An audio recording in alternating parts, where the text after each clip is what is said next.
Blog Talk Radio.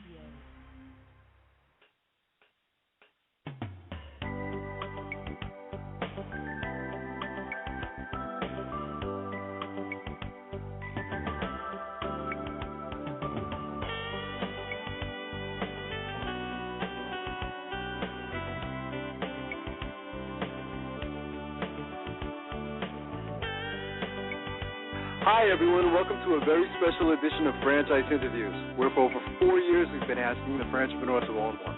I'm your host, Marty McDermott, and I'm the president of Franchise Interviews.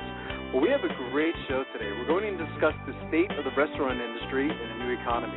Restaurants suffered their biggest declines in a generation in 2009, 7% below the 2007 levels, and sales increased just 0.1% in 2010, according to Technomic. And we're going to be discussing that with Paul Damico, president of Moe's Southwest Grill, coming up on segment 2 of Franchise Interviews.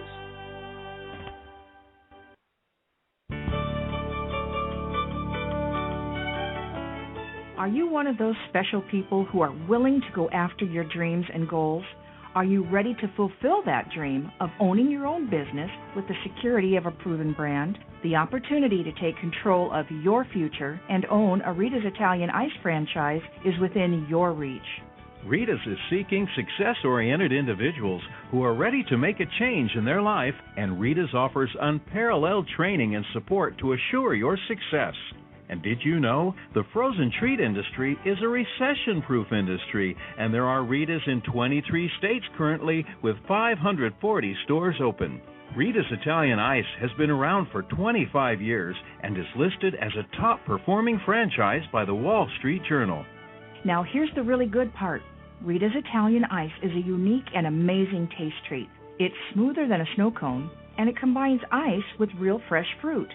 The real fruit adds dramatically to the taste, and it comes in over 40 flavors. The ice and fruit are mixed on site and made fresh daily, and it is delicious. You'll want to know more about this exciting and successful franchise opportunity. Go to www.ownaritas.com and get all your questions answered. That's www.ownaritas.com to take control of your dreams and future today. You don't want to wait any longer to be a part of this adventure. www.ownaritas.com.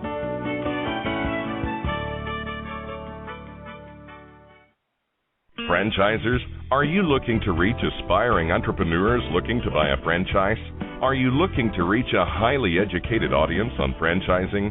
For over 4 years, Franchise Interviews has been giving an up-close, behind-the-scenes look at franchising and entrepreneurship through our website, franchiseinterviews.com, where you can hear and read interviews as well as get inside tips from some of the most successful sources in franchising.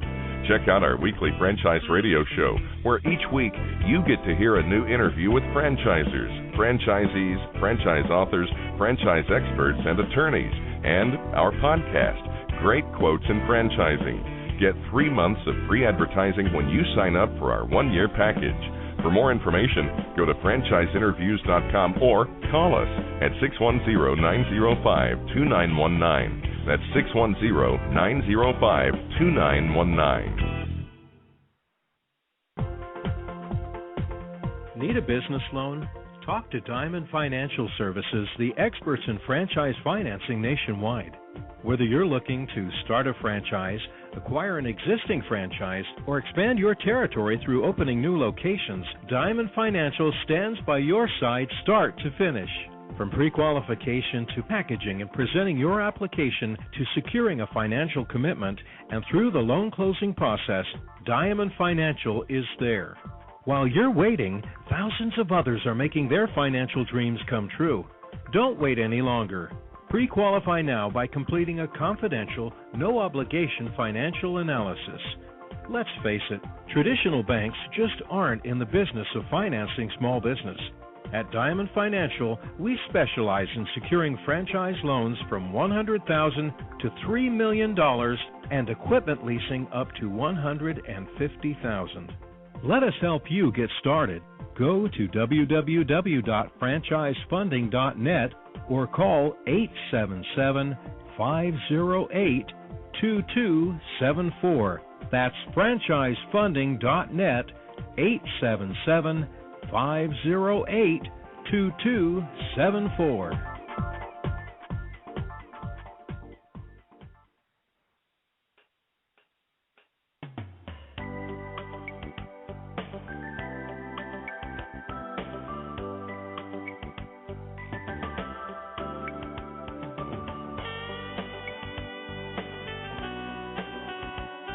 Hi, everyone, and welcome back to a very special edition of Franchise Interviews, where for over 4 years we've been asking the entrepreneurs who own one.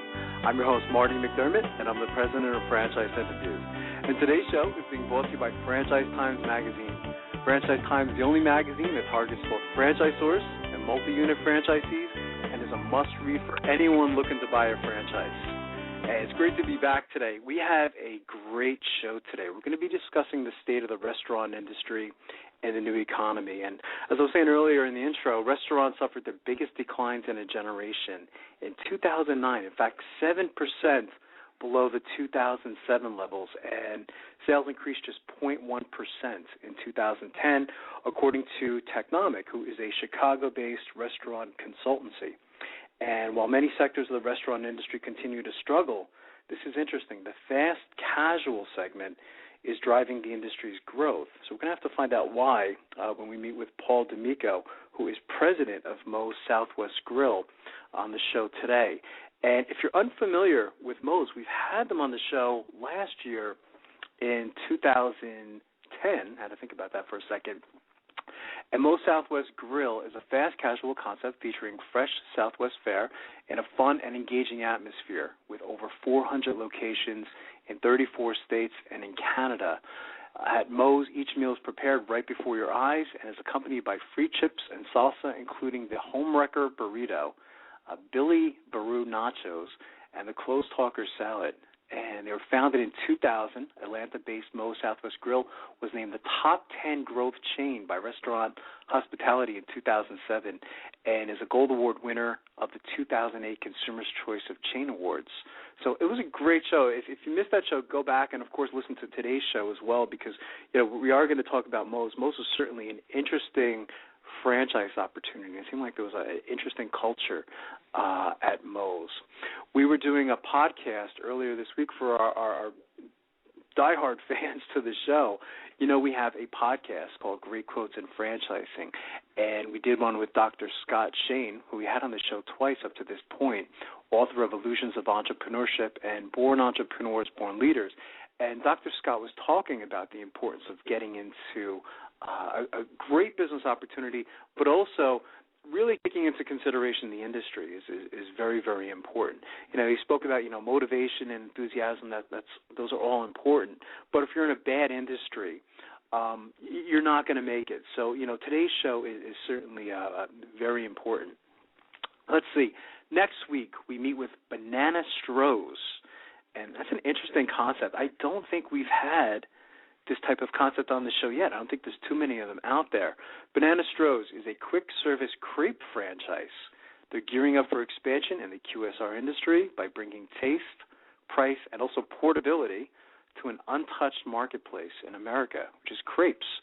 And for those of you who don't know, it was ironic. I was watching a show this week, flicking channels at night, and there was a cooking show, which I don't watch too often, on crepes. So it caught my attention, and I guess a crepe is like a flat pancake, So that's going to be very interesting. And we're doing that show, by the way, next Friday. So that's a little different because we typically do our shows on Thursdays.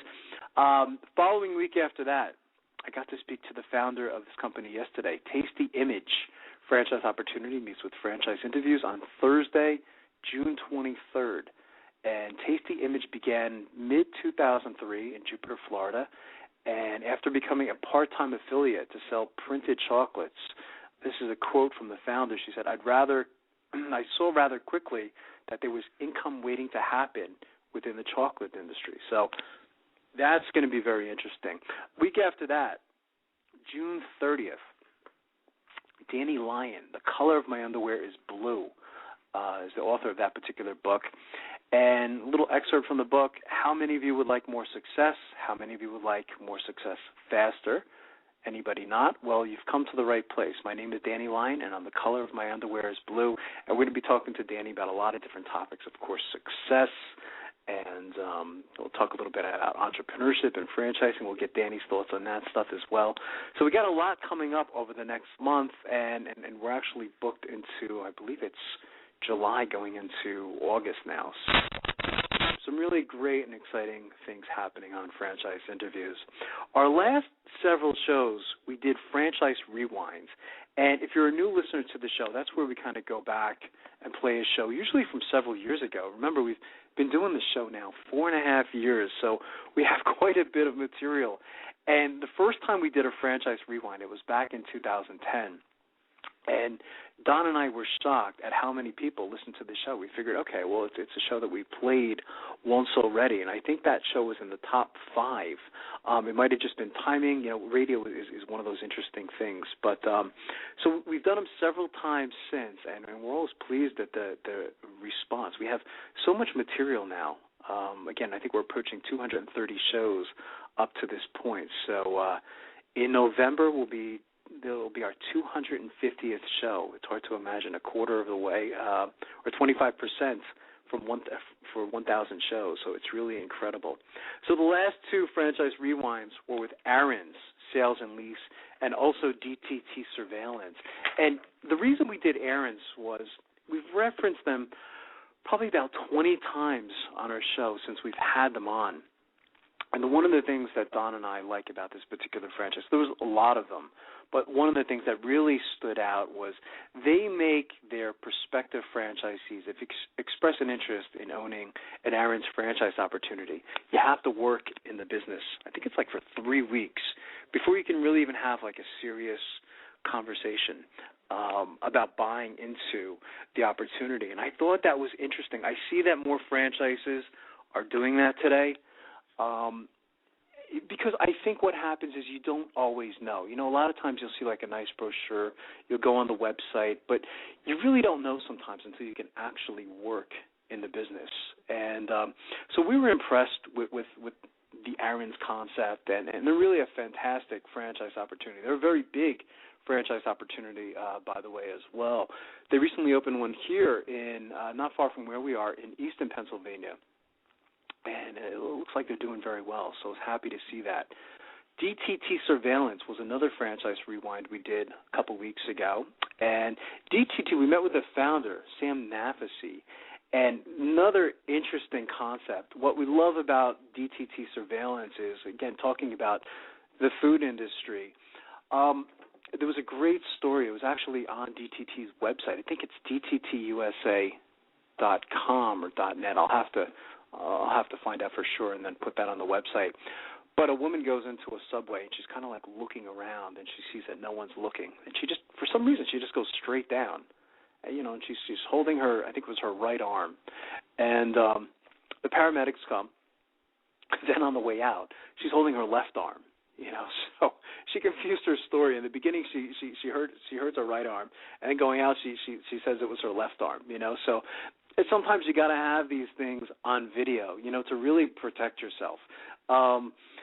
You just don't know today. It's a very tough business, particularly when you're working in a cash type of business. So to have this surveillance type of technology is really fascinating. I mean, there's franchisees who are able, from the comfort of their own home, just go right on their computer, log in, and they can actually see what's going on in the stores. They can tell if the cash register is short.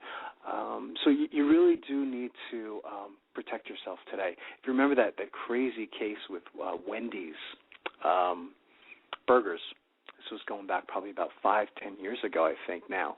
A woman claimed to find a finger in her chili, and that would have been, great to have that documented on video to actually capture her putting something in the chili, because you can imagine how long it took. Chili sales certainly went down for Wendy's after that. So it certainly did, have a very big impact on their business. So it's a great technology. We're going to have Sam back on the show. We'll have Aaron's back on the show at some point as well, because a lot of these franchises and services have really grown since we've had them on the show. So the Franchise Rewinds are a lot of fun. Here's a topic that I find fascinating, and Don and I have discussed it many times on franchise interviews. I actually presented this topic in Athens, Greece last year at the 5th Annual Conference on Entrepreneurship and Innovation.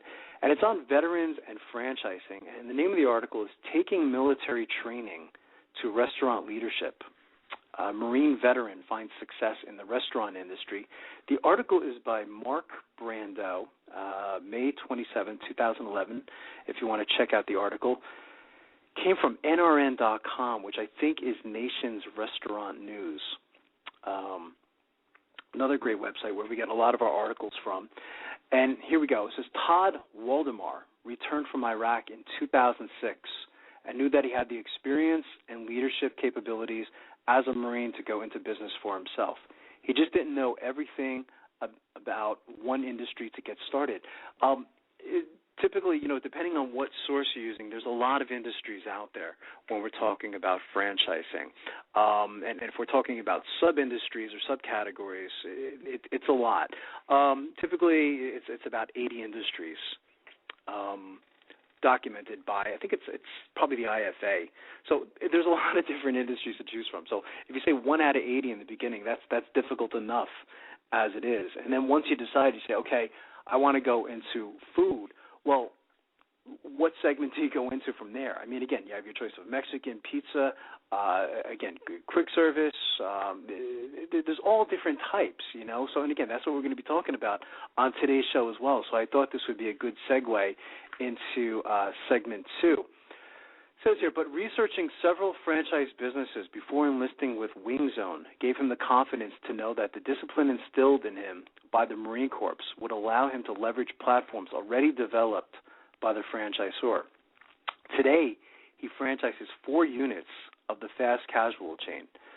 The military really drills into you the philosophy that you can do, said Waldemar, a graduate from the United States Naval Academy, which positive thinking, of course, and we've spoken this on several occasions on the show, and enthusiasm and all that other stuff we think is a very important element in getting into franchising.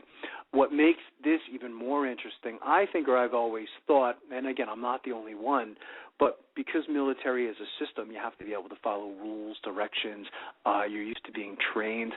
It always seemed like a good match for someone in the military. Not everybody, but to go into a franchise opportunity. In fact, we did a podcast this week with a younger gentleman, much younger than me, Derek Hensey. He got out of the military, and he went into franchising. And actually, if we have time, we'll try to play that clip before segment 2 as well. It's about a 4-minute clip. It says here, the military really drills into the philosophy that you can do. When you're given a task or mission, it's assumed that you'll carry it out and be successful. I'm not thinking about my lack of restaurant experience, but I'm looking at it in terms of knowing I can do it.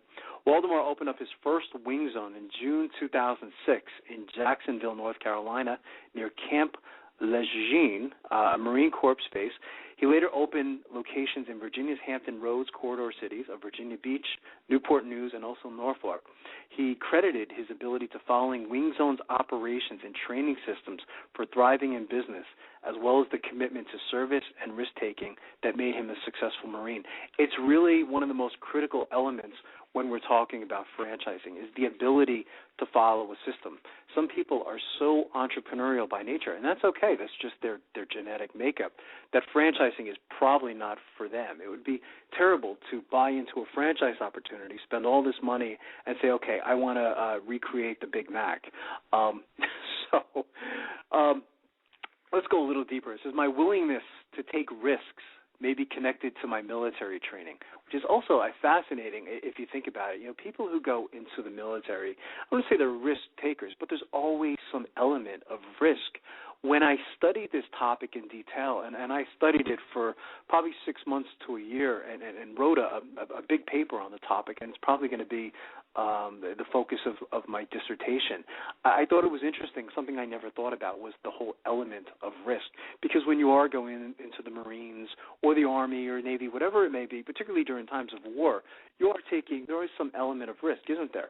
Well, it's the same thing in franchising. I mean, of course, you're still taking an element of risk. You're putting up your own money. It's not guaranteed. It's not a home run every single time. So, there is that element of risk as well. So, you need to take those things into consideration. Let's see. From a development standpoint, Wing Zone has been very successful in military markets, and we love the idea of veterans becoming franchisees, Friedman said. So it sounds like the location factor for Wing Zone and with this particular situation was also key to success as well. They understand how to follow a system and follow ours. Not every one of them is a natural leader, so we look for people with leadership qualities in that group as well. So again, building leadership is also, I think, a critical element in coming out of the military. Again, I've never served in the military, but again, always having the highest respect for people that have served in the military. And in teaching for Kaplan University, I've had that opportunity of working with a lot of people in the military. Why don't we do this? I'd like you to hear a clip that we did with Derek Henze. Again, served in the military. After serving his time in the military, and he came back, he was kind of thinking about what to do with his life. And I met Derek out at a presentation I was making in Chicago, of course the topic being franchising. And this was a collegiate entrepreneurial conference, so it was interesting. There was a lot of younger students, I would say 19 to, let's say, 25, 26 years old. And didn't get a lot of them coming up to me after the presentation saying, I want to go into a franchise. I had a lot of them coming up to me saying, I'd rather be the franchisor. But Derek was one of the few that actually said, you know what, this franchising thing sounds like something of interest. In fact, he was even willing to document his search. He's going to make this whole thing, hopefully, into a documentary. I've seen bits and pieces of it.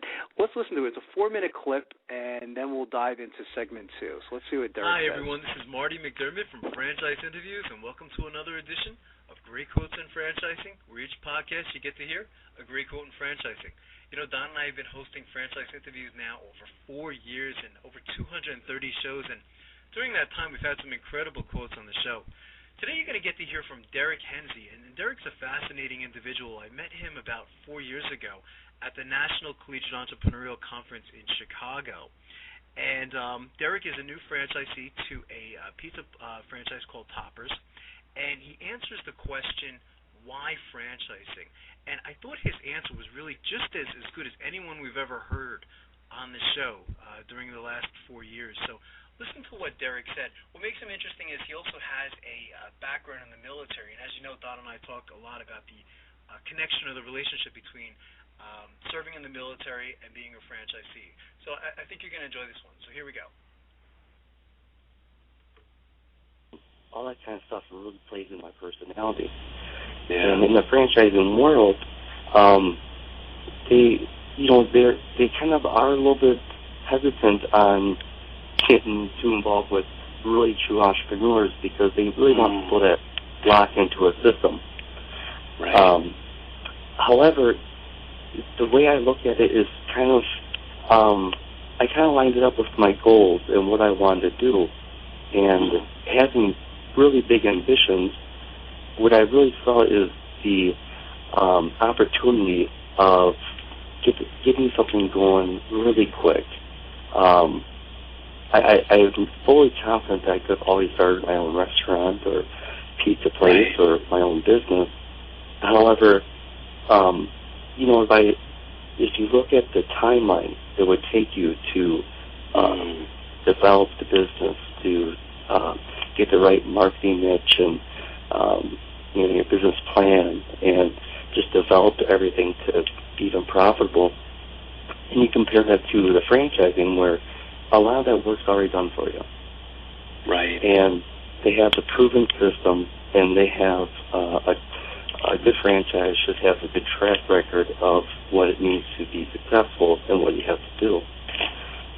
So I like the idea that I could really hit the ground running with a business opportunity, and at the same time, not as much as I like all the business stuff that's involved with running your business, I like the idea that I won't be distracted with worrying about how to lay out a menu or worrying about all the small, intricate things. What new product should I put on my menu? I like the idea that I could focus on the most important thing, And to me, that was the people in my business. Do you think, Derek, that you would have done this anyway, going to franchising, or was it the military, giving you confidence, putting life in perspective, being overseas? Did that more motivate?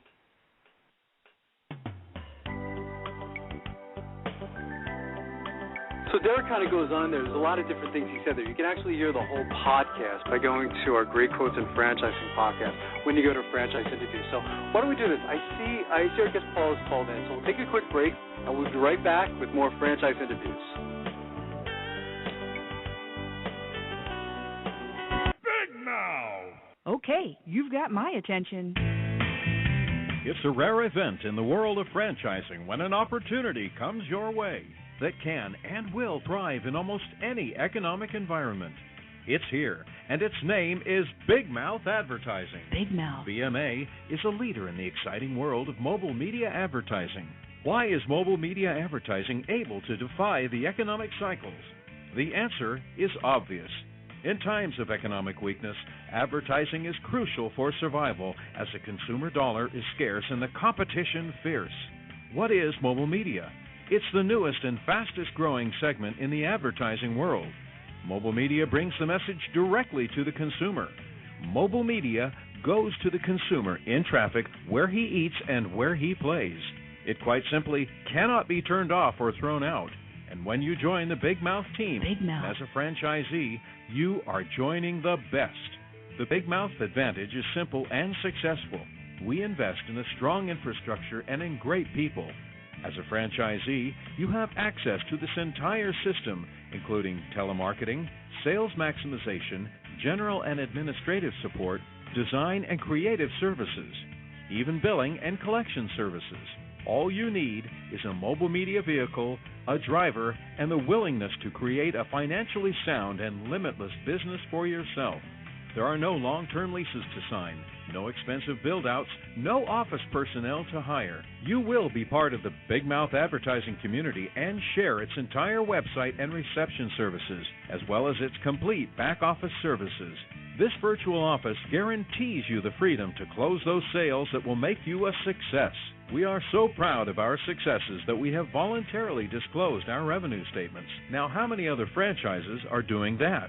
Even in these historically rough financial times, Big Mouth Advertising has become a dominant force in the mobile media industry.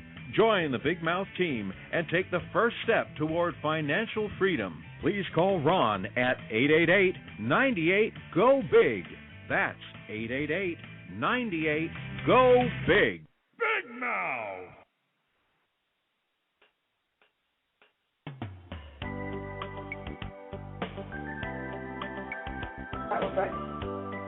I'm sorry, catering. Hi, everyone, and welcome back to Franchise Interviews, where for over 4 years we've been asking the franchise entrepreneurs along one. I'm your host, Marty McDermott, and I'm the president of Franchise Interviews. And as we were saying earlier, we have a great show today. We're going to discuss the state of the restaurant industry and the new economy.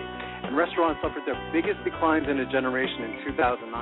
In fact, 7% below the 2007 levels, and increased just 0.1% in 2010, according to a Technomic survey, a Chicago-based restaurant consultant firm.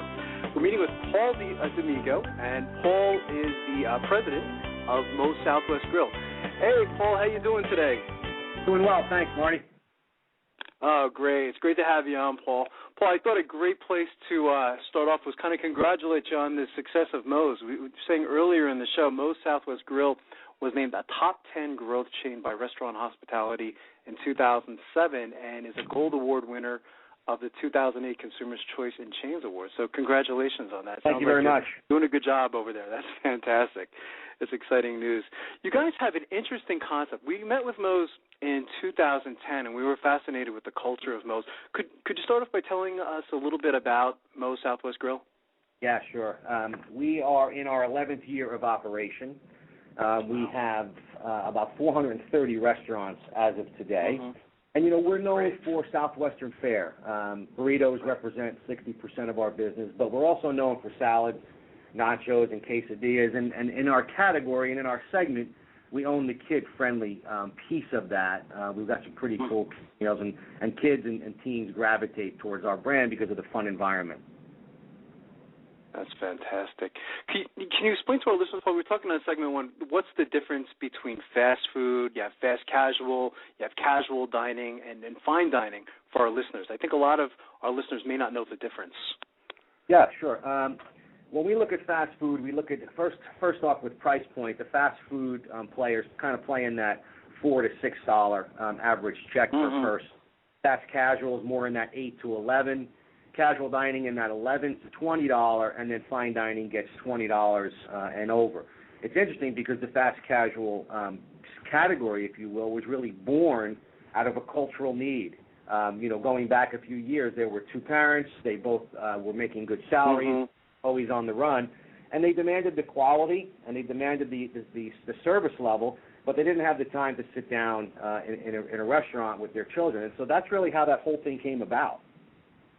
That's interesting. And you guys would definitely be classified, Paul, in the fast casual segment. We see that it seems like the segment that's carrying the restaurant industry, would you say? It is. We're seeing lots of guests trade down from casual dining into this fast casual, and we're actually seeing some fast food consumers trade up into this fast casual. I mean, it's really about the value, the speed, and the customization, which drives the brands that you see in the fast casual segment. That's interesting. So as an expert, Paul, in the franchise restaurant industry especially, can you explain how you see the current state of the restaurant industry, where we are right now? You look at what happened at the end of 2007, all throughout 2008, and pretty much 3/4 of 2009, and most restaurants were comping, negative compared to prior years. Our brand didn't. Our brand was in that same category, and in September of 2009, we started to emerge, comping positive, and we've comped positive ever since. But, the consumer dining out really has not slowed down even through 7, 8, and 9, and 10. Right. Where they're dining out has changed drastically. And so when you talk about the consumer that's looking for the quality, they're looking for the convenience, and they're looking for that customization, time is precious right now, and people are able to find the same quality products and the same quality ingredients without that 20% tip expectation. You start to see them gravitating towards our segment. Wow. It's interesting, Paul, because we were doing a podcast early on this week with a gentleman named Dr. Scott Shane. He wrote a couple books. He's like a rock star in, I guess you could say, the collegiate world. And he was talking about the importance of the industry. He says, whatever industry you're looking at, do your due diligence and find out, when industries are doing well, when industries are not doing well. So this is really a very important topic to talk about. So how has the fast casual segment responded to the economic crisis? We kind of hinted a little, but if you want to kind of expand on that a bit.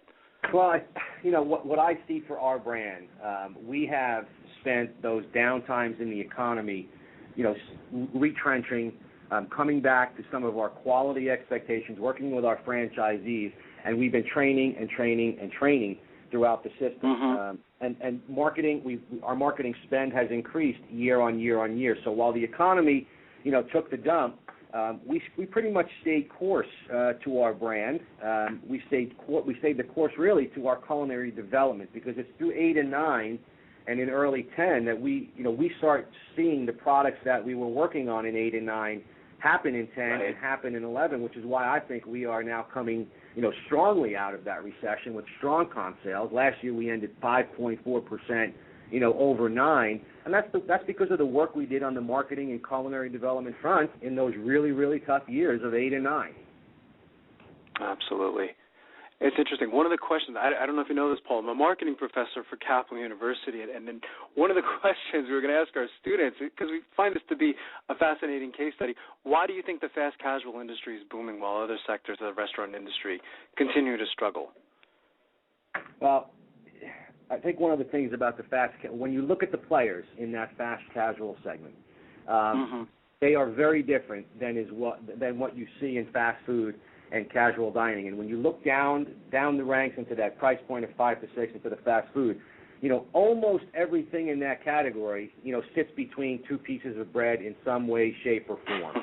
And so that's true. And they're not necessarily known for their healthiness, if you will, or their sustainability initiatives. And so when you look at the consumer base that is highly educated, high levels of income, and they're demanding the level of quality of a much higher restaurant chain than maybe even Moe's. But they know that, our ingredients and our food mission, if you will, is all about freshness, organic, steroid-free, hormone-free. There's groundswell going on, and that is happening across that fast casual segment because the consumer is saying, I'm willing to pay more, but give me what I want. And that's why I think that fast casual segment is really starting to take off. That's amazing. Specifically, the Mexican, we read that article by Technomic, Paul, the Chicago-based research firm. It was probably it was on one of our shows anyway. Don usually reads the current events, and they recently listed Mexican dishes as one of the industry's leading trends. So what do you attribute this growth to, and is this trend reflected in your bottom line? Ask anybody that eats in that Mexican southwestern culinary. I mean, the one word that comes to mind is craveable. A Moe's fan, what we consider to be a Moe's fan, will eat at our restaurant 2-3 times a week. Now, can you really think about the last time you ate at the same restaurant 2 to 3 times in a week on a fairly regular basis? It's almost unheard of, and that's that craveable nature. I think what really drives that repeat business, if you will, though, is the options that you have to customize your ingredient. You can come into Moe's at any time and get a burrito, and you can come to us, thousands of times, and that burrito can be different every time because that you're choosing whether or not you want to eat extremely healthy. You're choosing if you want to eat vegetarian today. You're eating if you want to eat steak or chicken or pork. So the options to customize your item are really endless, and that's what drives it. Yeah, I would agree with you saying it's very addictive. I mean, my wife and I mean, our favorite food is Mexican. We don't have a lot out here towards eastern Pennsylvania, so we're waiting for you guys to come out here. I'm begging you to sell some franchises. We're on our way.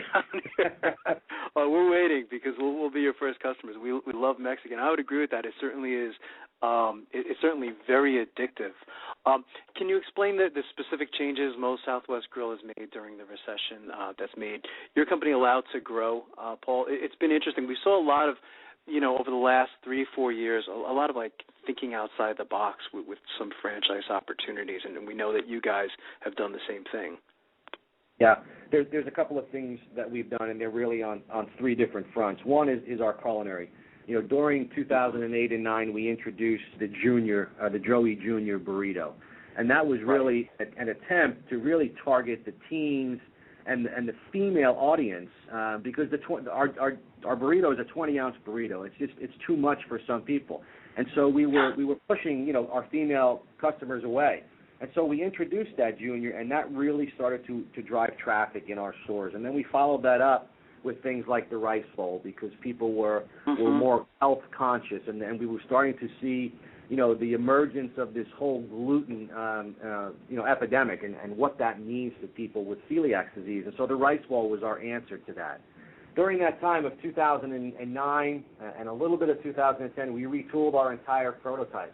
We changed the entire look and feel of our restaurant, and that gave us the opportunity to do that. But I think more importantly than those other things, though, which are kind of brand-centric, we really started to focus on the being a little more selective in our franchise partners that we brought into the system, and really focusing on some concentric growth and not the shotgun approach of selling franchises wherever anybody wanted them. I'll give you an example. This last year, 2010, we had over 2,700 people that wanted to become Moe's franchisees, and we sold a total of 70 franchises last year. So, the desire is there to become a franchisee, but we're going to be very particular about who we bring into this family and grow it concentrically.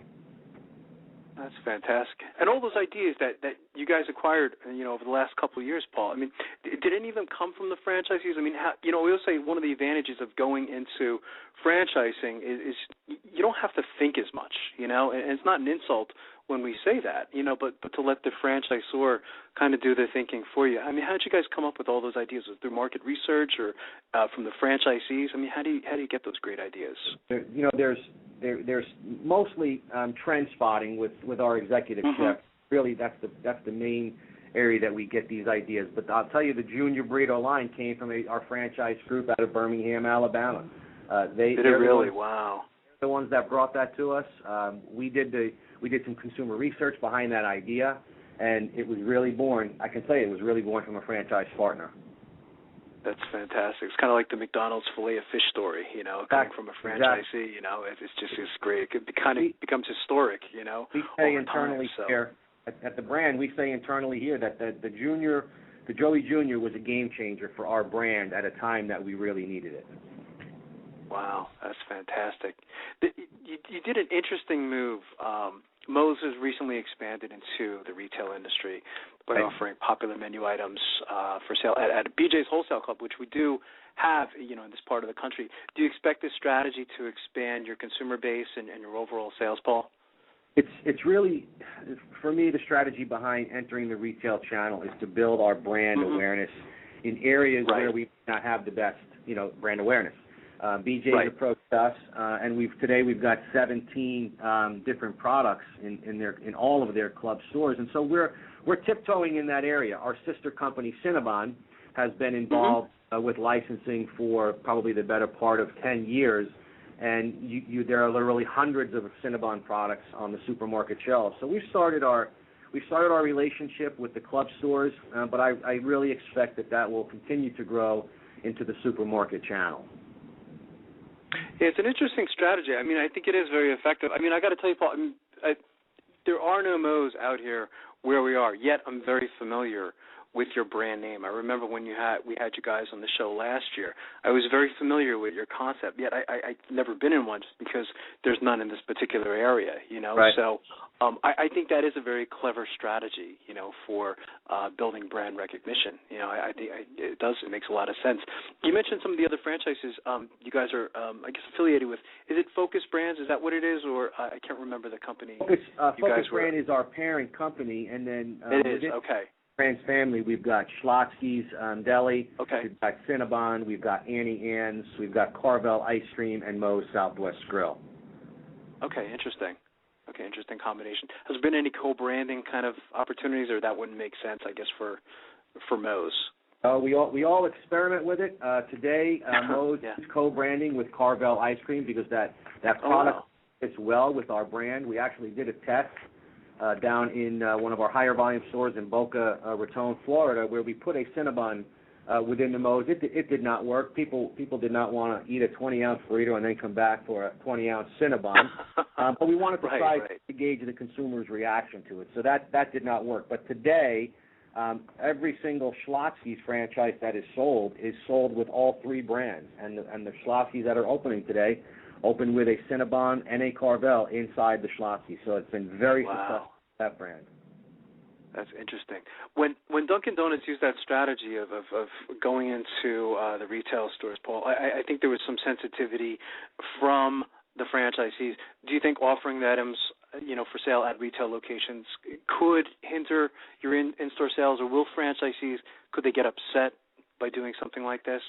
Yeah, and any time you try to take the products that have that individuals have invested millions of dollars in growing a franchise, and you take those products and you put it in a different channel, there's going to be nervousness there. And so we met with our franchise advisory committee. We took them through our strategy for brand awareness. We made commitments to them that we would not see center of the plate types of products in BJ's. So you will never go into a BJ's and see a home wrecker in the freezer.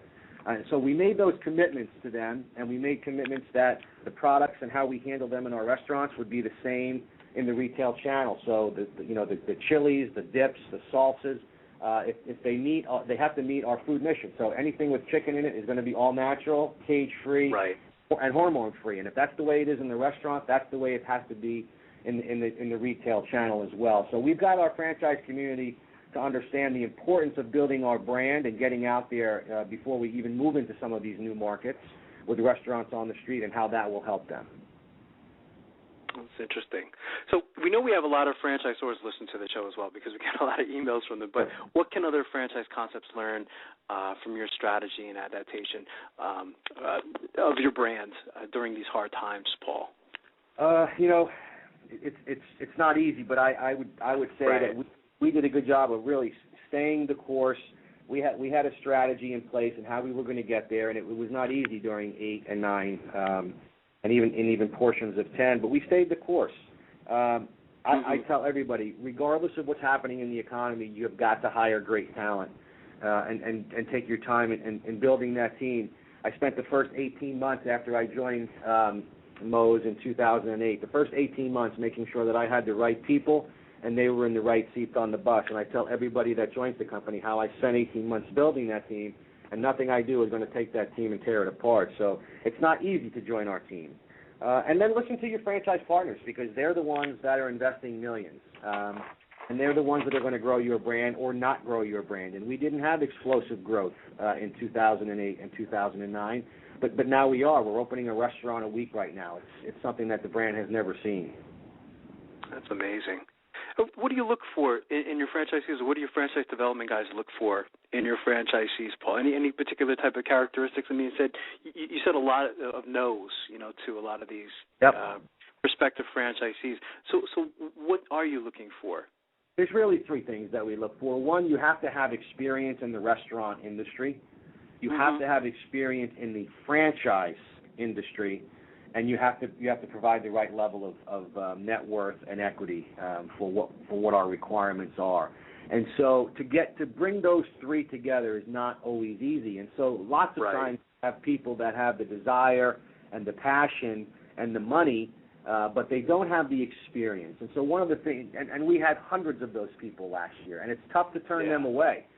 So what we developed last year is we developed an internship program at Moe's for people that were serious about wanting to become franchisees, had the passion, had the money, but didn't have the experience. And we have a 30-day internship where they come to Atlanta on their own nickel. It's an unpaid internship, and they work in our restaurants, in our company restaurants, for 30 days. And at the end of that 30 days, we look them in the eye and we say, you're for us, and they look us in the eye, and we say we want to be part of that team. And at that point, then we can start to talk about selling them a franchise agreement.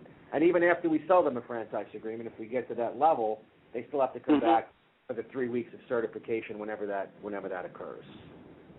Yeah, I think that's a brilliant way of doing it. We were talking earlier on segment one as well. There's another franchise opportunity out there, Aaron's Sales and Lease, and I think they make, before you can really even have like a serious conversation, they want you to work in the franchise for 3 weeks first, and if you like it, then they say, okay, you know what, then let's talk. We'll continue the conversation. But it's interesting. I said a lot of times, people realize they don't like it. They say, wait a minute, this isn't for me. Okay. If you don't have those dropouts, then that essentially is going to be a failed franchise somewhere down the road. Absolutely, I agree. What about the training, Paul? Do you want to talk a little bit about the training? Because I know you guys have a very strong training program for your franchisees. Yeah, I mean, our training for certification is 3 weeks, and it takes place here in Atlanta, and it's a combination, really. We are about our food, and so we really spend a lot of time with franchise partners really understanding what our food is, what are the attributes of our food, and then how we cook that and prepare that food and serve it to the guests. So that there's probably 40% of the time spent just on culinary and understanding the relationship of all of the different 20-plus fresh ingredients that we have. There's a lot of classroom time because many people come to us and don't really understand how to read that restaurant P&L, if you will. So there's nothing worse than having a restaurant, you're finished your training, your restaurant's being built, you get back home, the restaurant's ready to open, you're doing $35,000, $40,000 a week, and you're losing money. There's nothing worse than that. So we want them to understand every line of the P&L and what we can do as a franchisor to help them get in line with where we think they should be on that P&L. Makes sense. And what are your plans for growth, Paul, for Moe's Southwest Grill? And what do you see your guys, self like in 5 years down the road? Yeah, we'll probably finish this year up right around 490 restaurants, and our goal is by 2015 to have 1,000. So we're looking at roughly 100 to 150 openings every year until 2015 and through 2015. And we will stay pretty much concentrically east of the Mississippi. There will be some opportunistic growth with large partners in places like Minneapolis and in the state of Iowa. And then we will grow nationally in the non-traditional venues, so airports and higher education universities and training. Interesting. Is a focus of our strategy on franchise sales. You'll also start to see us pop up more and more now in enclosed mall food courts. We've got a half a dozen of those, and we've been very successful in those smaller footprints.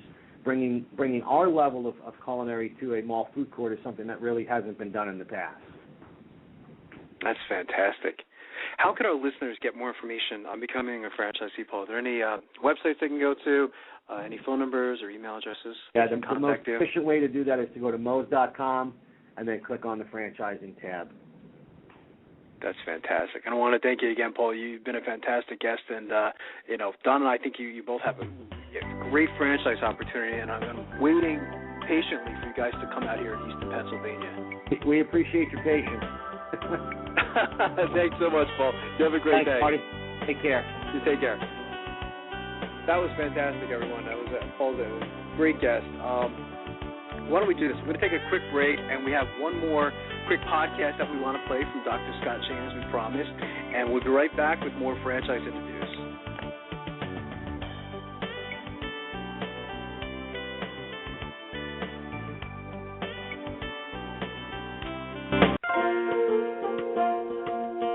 Who's helping build America one small business at a time? Franchise Inc., a free consulting service. For years, Franchise Inc., a national company, has been helping people franchise their business concept and help folks like you own a franchise. With over 2,500 franchise systems out there, it can be awfully confusing. Don't take chances with your future. At Franchise Inc., we've done the homework for you. We can help match your interests and background with the franchise that's right for you. And we only work with proven franchise systems with a solid reputation and track record of success. The consultants at Franchise Inc. can help you with your short and long-term wealth strategy. Give us a call today and we'll send you free our best-selling book, Solving the Puzzle of Owning a Franchise. Remember, it's not just owning a franchise, but finding the right one for you. Call us at 800-961-0420 for a quick consultation to discuss what's important to you, your business, and your future. The service is free. The book is free. What do you have to lose? Find the business that's right for you. Call Franchise Inc. at 800-961-0420. That's Franchise Inc. at 800-961-0420. Franchise Interviews. For over 4 years, Franchise Interviews has been giving an up-close, behind-the-scenes look at franchising and entrepreneurship through our website, franchiseinterviews.com, where you can hear and read interviews as well as get inside tips from some of the most successful sources in franchising. Check out our weekly franchise radio show, where each week you get to hear a new interview with franchisers, franchisees, franchise authors, franchise experts, and attorneys. And don't forget to listen to our podcast, Great Quotes in Franchising. For more information, go to franchiseinterviews.com or call us at 610-905-2919. That's 610-905-2919.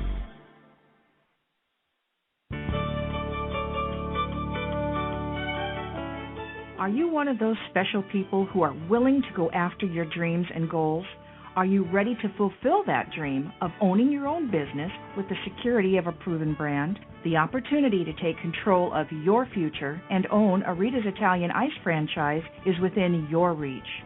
Rita's is seeking success-oriented individuals who are ready to make a change in their life, and Rita's offers unparalleled training and support to assure your success. And did you know the frozen treat industry is a recession-proof industry, and there are Rita's in 23 states currently with 540 stores open. Rita's Italian Ice has been around for 25 years and is listed as a top-performing franchise by the Wall Street Journal. Now here's the really good part. Rita's Italian Ice is a unique and amazing taste treat. It's smoother than a snow cone, and it combines ice with real fresh fruit. The real fruit adds dramatically to the taste, and it comes in over 40 flavors. The ice and fruit are mixed on site and made fresh daily, and it is delicious. You'll want to know more about this exciting and successful franchise opportunity. Go to www.ownaritas.com and get all your questions answered. That's www.ownaritas.com to take control of your dreams and future today. You don't want to wait any longer to be a part of this adventure. www.ownaritas.com. ownaritas.com.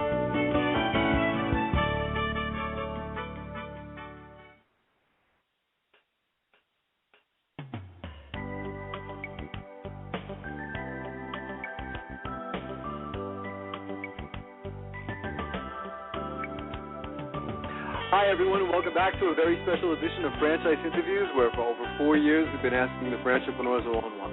I'm your host, Marty McDermott, and I'm the president of Franchise Interviews. And that was fantastic. I want to thank Paul Damico again, the president of Mills Southwest Grill.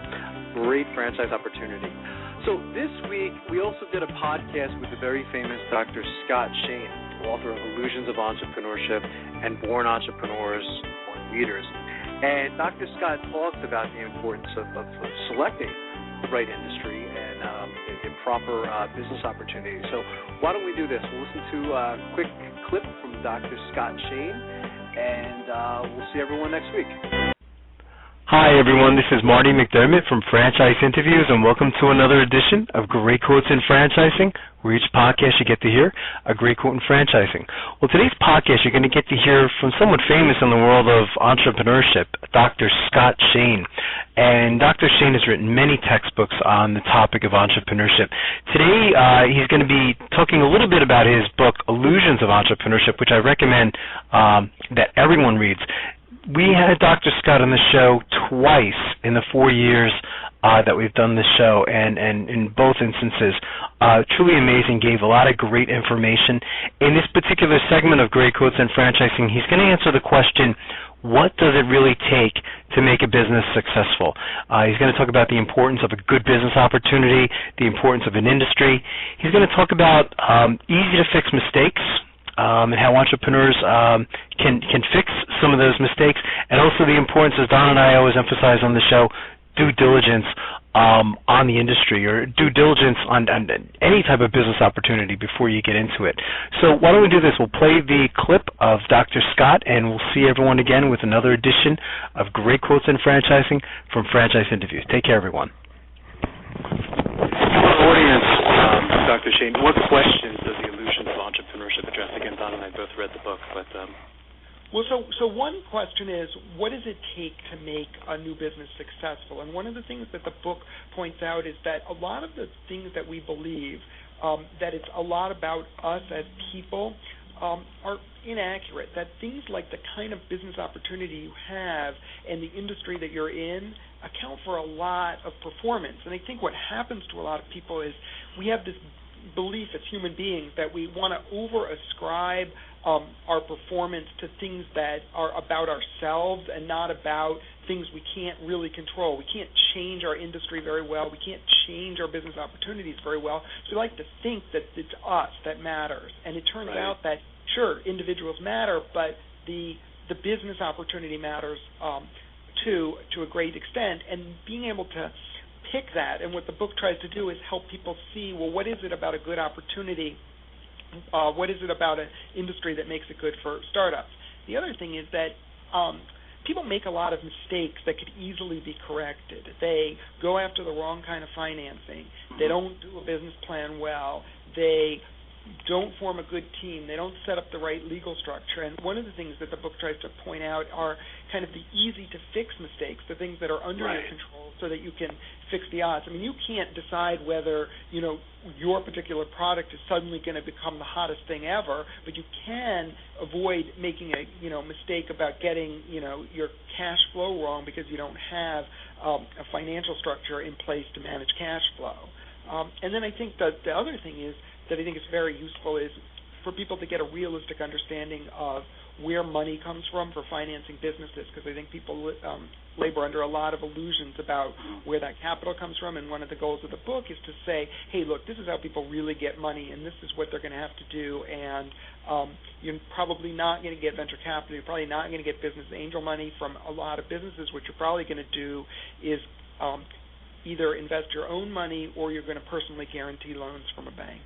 Interesting. Yeah, and that's my business, as you might have heard, Dr. Shane. Our company's talking to many people every day across the country, and there is a lot of misconception.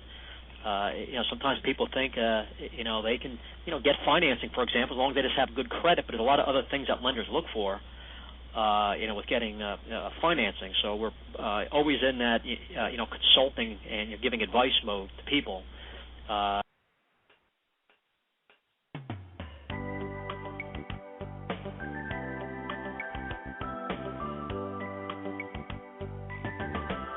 So thanks everyone for listening, and if you want more information, go to franchiseinterviews.com, go franchise.com, franchisefunding.net, and we'll see everyone next Friday with another great show. Thanks everyone for listening. Take care.